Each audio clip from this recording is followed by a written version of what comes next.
चलिए हम चने का पुलाव बनता है, इतना मज़े का ये चने का पुलाव बनके तैयार होता है। आप खाएंगे तो खाते ही रह जाएंगे। सबको बनाने का अलग अलग तरीका है, लेकिन ये बनाने का तरीका एकदम सिंपल और आसान है और इतना मज़े का ये बनके तैयार होता है। आप खाएंगे तो खाते ही रह जाएंगे।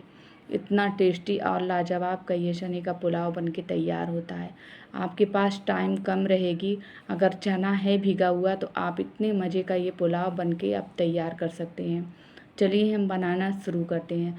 पहले हम कढ़ाई में तेल डालेंगे। तेल अगर गर्म हो गया है तो इसमें हम क्या करेंगे, कुछ अक्खे मसाले हैं, जीरा है, लौंग है, इलायची है, काली मिर्च है, जावित्री है, चक्री फूल है, तेजपत्ता है और दालचीनी है। इसको हमें खुशबू आने तक इसको फ्राई करना है। थोड़ा इसको खुशबू आने तक फ्राई अगर हो जाएगा, फिर इसको हम क्या करेंगे, अदरक लहसुन का पेस्ट डालेंगे। पेस्ट डाल करके इसको अच्छे से हमें, जब तक खुशबू ना आने लगे, इसका कच्चापन ना निकल जाए, जब तक हमें इसको फ्राई करना है। देखिए इतना मज़े का ये बनता है कि आप खाएंगे तो खाते ही रह जाएंगे। फिर उसके बाद हमें बारीक कट करके, हम टमाटर पहले से ही रखे थे, उसमें हम टमाटर डाल दिए हैं। फिर उसके बाद हमें क्या करना है, जब तक सॉफ्ट ना हो, जब तक इसको स्लो आंच पे ही इसको पकाना है। हरी मिर्ची है, इसका जो है बीच में से कट कर लिए हैं। हरी मिर्ची आप अपने टेस्ट के अकॉर्डिंग ही डालिए। बीच में से कट इसलिए करें हैं कि अगर अक्खी मिर्ची आप तेल में डालेंगे तो ये फटती है, तो उड़ जाएगी तो आपको जला देगी। उसके बाद हमें क्या करना है, इसको बीच में से कट करके ही डालना है मिर्ची को। फिर उसके बाद हरी मिर्ची का पेस्ट है, थोड़ा दरदरा जैसा पेस्ट है, इसको बनाए थे हम, इसको हम डाल देंगे। डालने के बाद जो है कूटी धनिया है, जीरा पाउडर है और सौंफ का पाउडर है, इसको डालेंगे। धनिया को पहले हम क्या करेंगे, भून लेंगे। भूनने के बाद जो है अक्खी धनिया है, फिर उसके बाद दरदरा सी पीस लेंगे।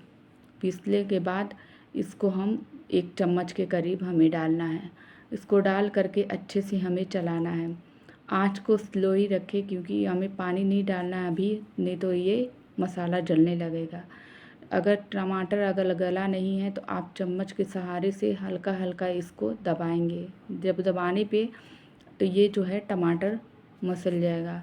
अच्छे से हमें इसको खुशबू आने तक ही पकाना है। फिर उसके बाद 1 प्याली भर के दही है, दही खट्टी ना रहे, आप इसको डालें, क्योंकि टमाटर भी खट्टा है, दही भी खट्टी रहेगी तो आपका चावल खट्टा थोड़ा लगने लगेगा।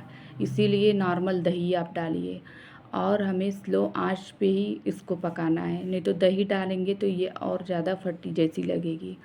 फिर उसके बाद ऐसे ही आप डालेंगे स्लो आंच करके, तो ये क्रीमी जैसा बनेगा। फिर उसके बाद जो है उबला हुआ चना है, हम रात भर पूरी रात भिगा करके फिर उसके बाद 3 सीटी लगा लिए चने को, और हाथ से मसलेंगे तो फटाक से मसला जाएगा। फिर उसके बाद हम क्या करेंगे, नमक डालेंगे। जितना आपको टेस्ट है उस हिसाब से ही आप नमक डालिए। नमक डाल करके इसको अच्छे से हमें चलाना है। देखिए नमक हम डाल करके अच्छे से हमें चलाएंगे। चला करके फिर इसको बाद देखिए हमें चलाना है, अभी पानी इसमें नहीं डालना है और आँच को हमें मीडियम पे रखना है। फिर इसके बाद ढक करके इसको हम मसाला भूनने तक भूनें। फिर उसके बाद किसी फ्राई पैन में तेल डालेंगे। तेल डालने के बाद हम 2 गाजर है, इसको कट कर लिए हैं, पहले छीले हैं, छील करके और पतले पतले लंबे लंबे कट कर लिए हैं। कट करने के बाद इसको स्लो आंच पे हमें फ्राई करना है। इसको जो है गाजर को थोड़ा हल्का क्रंची जैसा ही रहे, या आपको जैसा पसंद है उस हिसाब से उतना ही फ्राई आप करिए। एक तरफ हम एक साइड कर जाते हैं, जब तक फ्राई हो रहा है, जब तक हम क्या करते हैं, हम देख लेते हैं कि चना हो गया है कि नहीं, मसाला भुन चुका है कि नहीं। देखिए जब तक हम ढक्कन खोल करके देखे हैं, थोड़ा सा चलाएंगे, देखिए मसाला पूरा अच्छे से ये भुन चुका है, खुशबू आने लगी है। देखिए इतना मज़े की ये खुशबू आ रही है। देखिए खुशबू आने लगी है तो हम क्या करेंगे, 2 गिलास के करीब जो है चावल है, आप जिस बर्तन से नापते हैं उसी से आप पानी भी डालिए। फिर उसके बाद जो है आधा नींबू है उसको पतला पतला स्लाइस में कट कर लिए हैं गोल में। नींबू इसलिए डाल रहे हैं कि चावल जो है एकदम खिला खिला सा बनेगा। फिर उसके बाद इसी स्टेज पे आप नमक चख सकते हैं कि फीका है कि कैसा है। आपको फीका लग रहा है तो आप और डाल दीजिए। फिर स्लो आंच पे हम इसको पहले तेज़ करे हैं, फिर उसके बाद आंच को स्लो कर दिए हैं। फिर उसके बाद देखिए कितना मज़े का ये चावल खिला खिला सा बना हुआ है। फिर उसके बाद हम देखिए कितना मज़े का ये लग रहा है।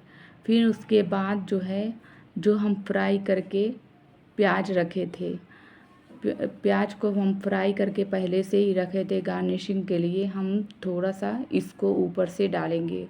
और जो गाजर फ्राई करके रखे थे उसको हम डालेंगे। डाल करके फिर उसके बाद देखिए कितना अच्छा लग रहा है। जितना गाजर है थोड़ा और है तो इसमें आप डाल दीजिए। डालने के बाद हरी धनिया की पत्ती है इसको आप डालिए। डाल करके देखिए अभी भी थोड़ा है तो आप डालो। डाल करके फिर उसके बाद ढक्कन लगा करके दम पे रख दो। 5 मिनट के बाद इसको दम देना है। दम लगाने के बाद देखिए 5 मिनट हो चुका है कि देखिए कितना मज़े का ये चने का पुलाव बन के तैयार है। आप रायते के साथ, बूंदी के रायते हैं या आप सलाद के साथ ऐसा भी खा सकते हैं। बहुत मज़े का ये पुलाव चने का बनता है। आप खाना भूल जाएंगे चिकन का, इतना अच्छा ये चने का पुलाव बन के तैयार होता है। कम समय में फटाक से बन के तैयार हो जाएगा।